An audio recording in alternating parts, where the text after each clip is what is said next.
Alexander and the Terrible, Horrible, No Good, Very Bad Day by Judith Viorst. I went to sleep with gum in my mouth, and now there's gum in my hair. And when I got out of bed this morning, I tripped on the skateboard, and by mistake I dropped my sweater in the sink while the water was running, and I could tell it was going to be a terrible, horrible, no good, very bad day. At breakfast, Anthony found a Corvette Stingray car kit in his breakfast cereal box, and Nick found a junior undercover agent code ring in his breakfast cereal box. But in my breakfast cereal box, all I found was cereal. I think I'll move to Australia. In the carpool, Mrs. Gibson let Becky have a seat by the window. Audrey and Elliot got seats by the window too. I said I was being scrunched. I said I was being smushed. I said, if I don't get a seat by the window, I'm going to be car sick. No one even answered. I could tell it was going to be a terrible, horrible, no good, very bad day. At school, Mrs. Dickens liked Paul's picture of the sailboat better than my picture of the invisible castle. At singing time, she said I sang too loud. At counting time, she said I left out 16. Who needs 16? I could tell it was going to be a terrible, horrible, no good, very bad day. I could tell because Paul said I wasn't his best friend anymore.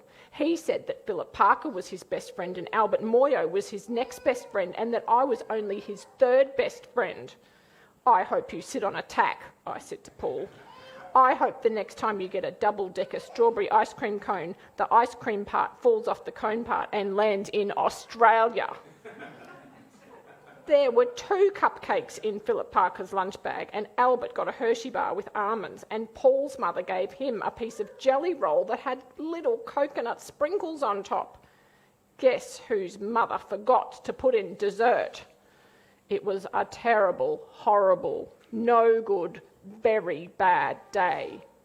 That's what it was, because after school, my mum took us to the dentist, and Dr. Fields found a cavity just in me. Come back next week and I'll fix it, said Dr. Fields. Next week, I'm going to Australia, I said. On my way downstairs, the elevator door closed on my foot, and while we were waiting for my mum to get the car, Anthony made me fall where it was muddy. And then when I started crying because of the mud, Nick said that I was a crybaby, and while I was punching Nick for saying crybaby, my mum came back with the car and scolded me for being muddy and fighting. I'm having a terrible, horrible, no good, very bad day. I told everybody. No one even answered. So then we went to the shoe store to buy some sneakers. Anthony chose white ones with blue stripes. Nick chose red ones with white stripes. I chose blue ones with red stripes. But then the shoe man said, "We're all sold out." They made me buy plain old white ones, but they can't make me wear them. When we picked up my dad at his office, he said I couldn't play with his copying machine, but I forgot. He also said to watch out for the books on his desk, and I was careful as could be, except for my elbow. He also said don't fool around with the phone, but I think I might have called Australia. My dad said, please don't pick him up anymore. It was a terrible, horrible, no good, very bad day. There were lima beans for dinner, and I hate lima beans. There was kissing on TV, and I hate kissing. My bath was too hot, I got soap in my eyes, my marble went down the drain, and I had to wear my railroad train pyjamas. I hate my railroad train pyjamas.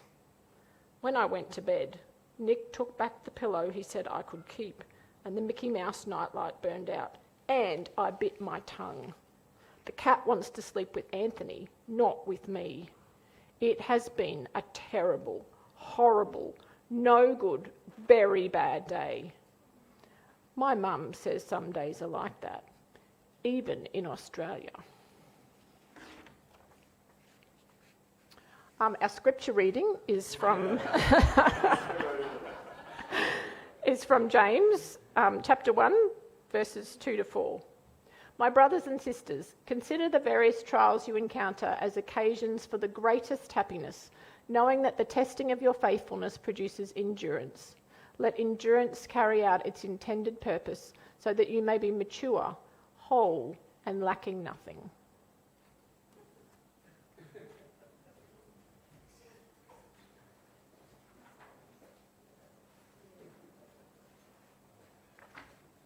Thank you, Ruth. She did consider wearing her railroad train pyjamas, but decided not to.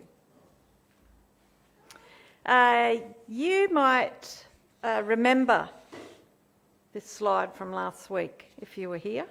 What doesn't kill you makes you stronger, except for bears. Bears will kill you. I also said that what doesn't kill you makes you stronger, or it may leave you permanently disfigured or with PTSD.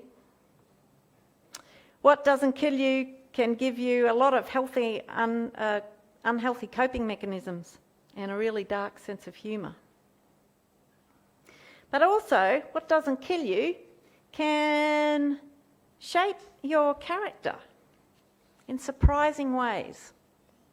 That's where I landed very briefly. I want to explore the topic of dealing with suffering tonight. It's been a topic on the end of year survey in various forms for the last couple of years. And it's personal to me as well. Because I've thought a lot about this, because I've experienced hard things in my own life. You don't get to 61 without dealing with difficult life circumstances. And I've had my fair share.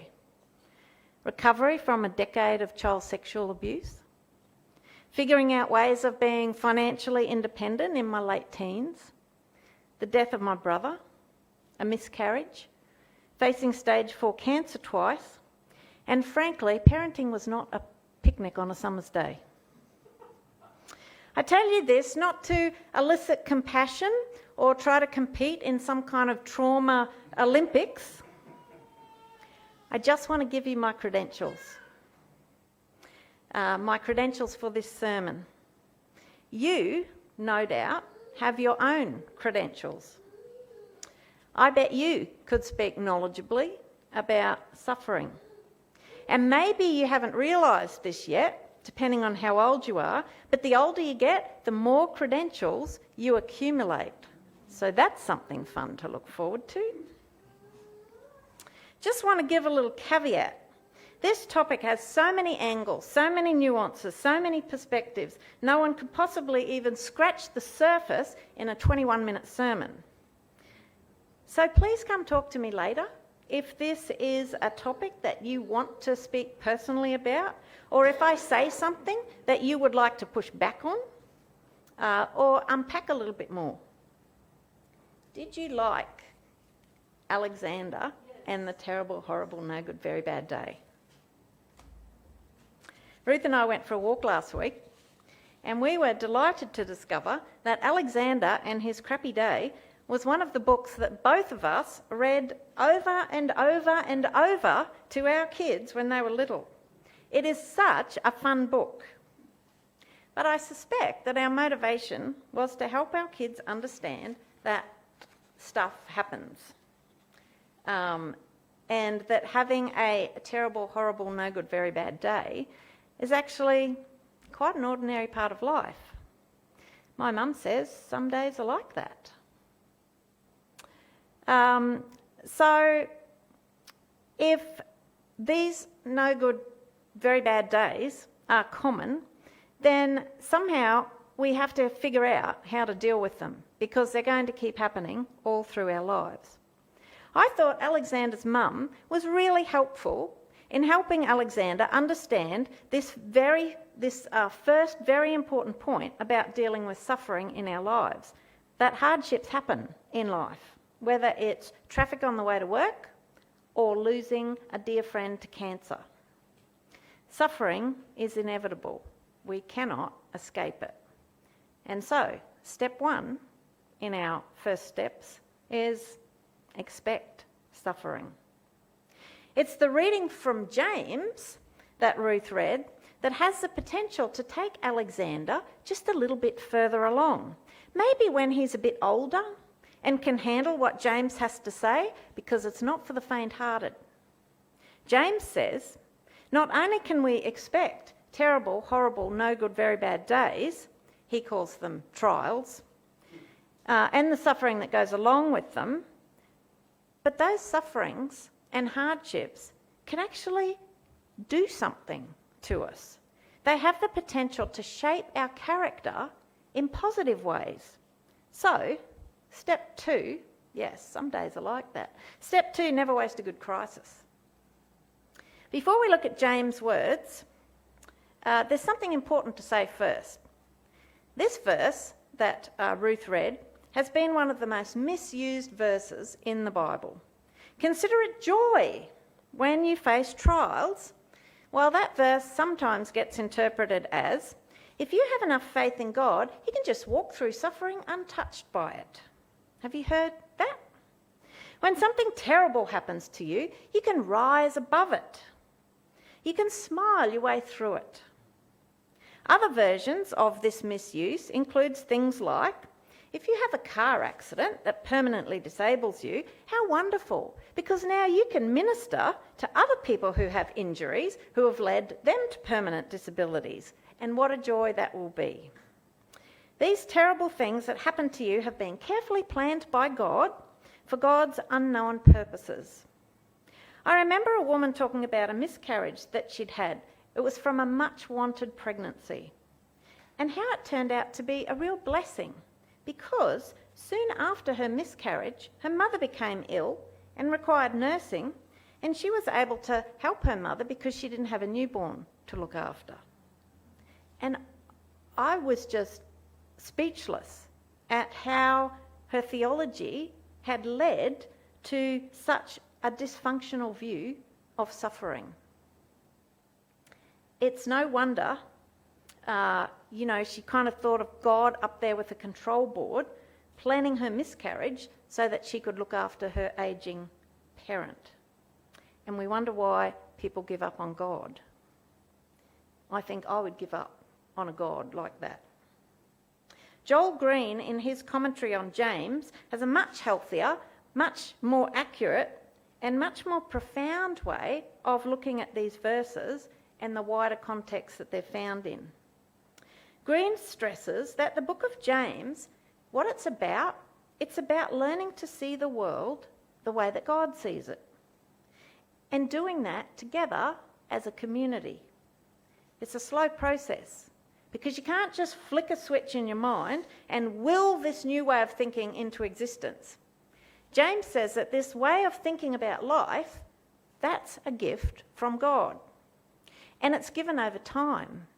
And it's given as we experience life and reflect on it. It's a way of thinking that's revealed in stories and teaching in the Old Testament scriptures and in Jesus' life. Of course, James didn't have all of a New Testament to work from. But those stories found in the Old Testament, the stories about Jesus and his teaching, they're important because both personal identity and community identity are shaped by the stories that we tell ourselves and the stories that we tell each other. Figuring out how to live a happy life means figuring out which stories to live by. Here's one story that we hear that we could choose to live by if we wanted to.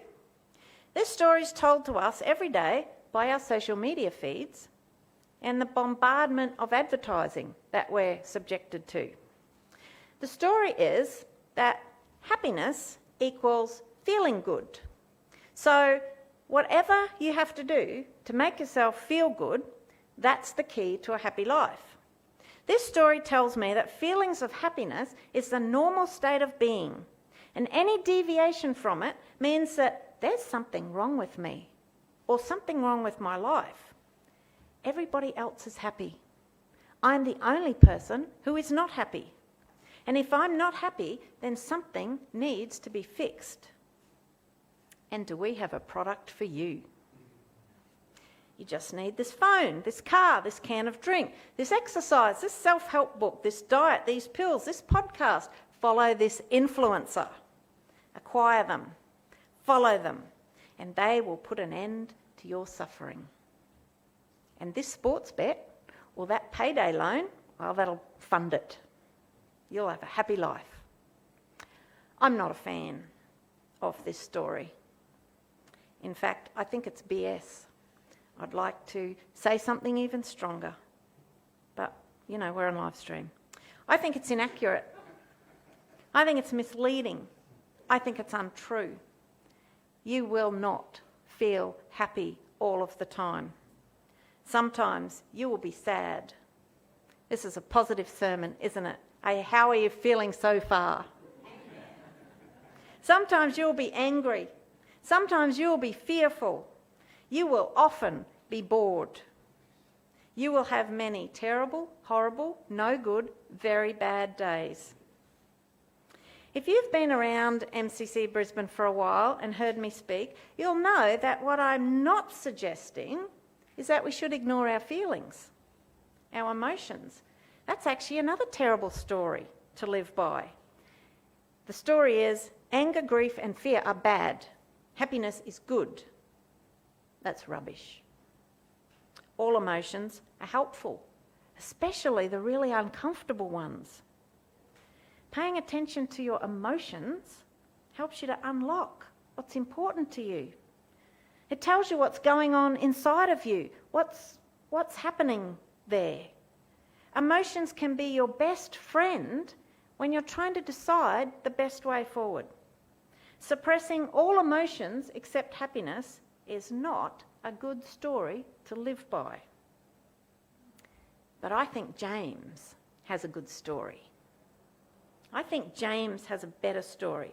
I think James's story is one that gives you bang for your buck. James draws on ancient ideas of happiness that focus on flourishing and thriving rather than fleeting feelings. For James, happiness isn't about cheerfulness or pleasurable emotions. It's about living a good, whole, integrated life within a community. It's about navigating your way through life, finding the solid ground to walk on rather than ground that's going to crumble under your feet. Finding that path, that solid ground, well, that is going to take some wisdom. And wisdom comes mostly from reflecting on experience, yours and others, even that of the biblical writers, particularly reflecting on the difficult experiences. See, James says that hardships, far from being something to avoid or simply endure, maybe like Alexander, that hardships can actually lead to endurance, maturity, and wholeness. He's not suggesting that people should seek out suffering or see suffering as something very noble. No, suffering's awful. I'm sure you know that. But ironically, it can also be a portal to happiness. When we think about happiness as maturity, wholeness, and a good life. What James is trying to do, he's trying to shape a community that sees trials not as pointless hardships, but as opportunities for deep spiritual growth. And do you know how well that lines up with modern research into happiness? Modern research has come to understand that a happy life, if you want to pursue happiness, this is what to pursue. Not the feel-good feelings, but to pursue a life of growth, of well-being and integrity, rather than moment-by-moment pleasure. In fact, this idea of happiness as feeling good in the moment, do you know that's actually unique to our modern Western culture? Nobody else over time and space ever really thought about happiness being some kind of like pleasurable feelings. That's not what happiness was. We're the only culture that's obsessed with feeling happy all of the time. How did that come about? That's a good thing to reflect on too. But James is very careful. Humans aren't machines. Hardships don't magically produce growth. What doesn't kill you doesn't automatically make you stronger. In part, the outcome is related to how you respond to the hardship, to how you frame the hardship, the story that you tell yourself about the hardship. And here, we've got this little translation issue. James says that facing hardship produces endurance. Older translations used to say patience. But I guess that can sound kind of passive and resigned. And so newer translations use endurance or perseverance, which is a better translation. But you know, even those don't fully capture James's point. The Greek term hypomone, it's more than patience. It's an active, courageous, stubborn, defiant perseverance that just refuses to give up in the face of oppression or misfortune.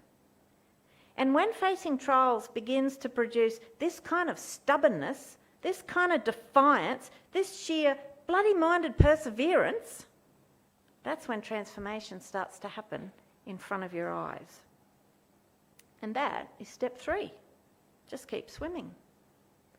There are so many people in this congregation who can testify to the wisdom of Dory, the fish, in Finding Nemo. Just keep swimming.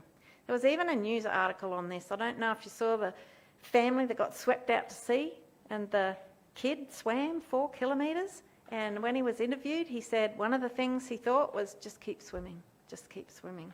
Got him back to the beach. Because just keep swimming is the necessary action to accomplish the task of crossing the ocean.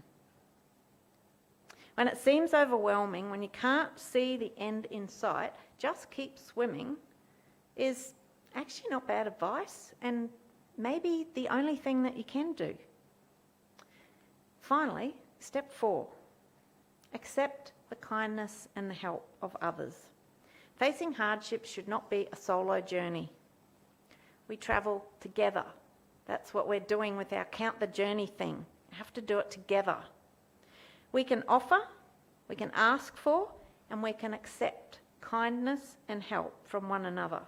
Some of us find this easier than others. My own default setting is to be that strong, unwavering superwoman who doesn't need any help from anyone. But you know, I have learnt, and I'm still learning, that this is a really foolish way to live, because it cuts you off from so much that makes life rich and full. You see, the point isn't to expect kindness from others. You'll only set yourself up for disappointment if you go with that mantra. But when somebody offers you a gift, a gesture, a hand to hold, and you allow yourself to receive it, you start to understand what grace means. And that's huge for living a good life. Of course, all of this stuff comes with nuance. I can't rely on another person to meet all my needs. No one's responsible for meeting all of my needs. No one can take away my suffering. No one can protect me from life's hardships. No one can hand me the answer to my problems. No one can walk the path for me. But when the path of life that I'm on leads me into a dark tunnel, it's a beautiful thing to discover that someone else is willing to walk into the tunnel with you. There are people, and it's usually those people whose souls bear the mark of suffering, and so, you know, are on their way to becoming mature and complete. They're the people who know how to stay with you in the darkness. Those people know how to be there with you while you weep and shake your fist at God and scream into the wind and lie down exhausted and stay in bed with the covers over your head and then drag yourself back out of bed, and when you show up in life again, they're still there. They haven't written you off, because they too are in the process of developing stubborn, defiant perseverance, and they know that this takes a lot of time to develop. Go and find those people. You need one of those people in your life. Those people are a gift. Last week, I promised you 5 steps, 5 easy steps to deal with suffering. What can I say? I'm an overachiever. Did it in 4. Seriously though, this is a really important topic, isn't it? It's raw for some. It's controversial for some. So again, I just invite you to come and talk to me if this sermon has bothered you or raised any issues for you and you kind of want to unpack, and we'll grab a coffee or some other beverage of your choice.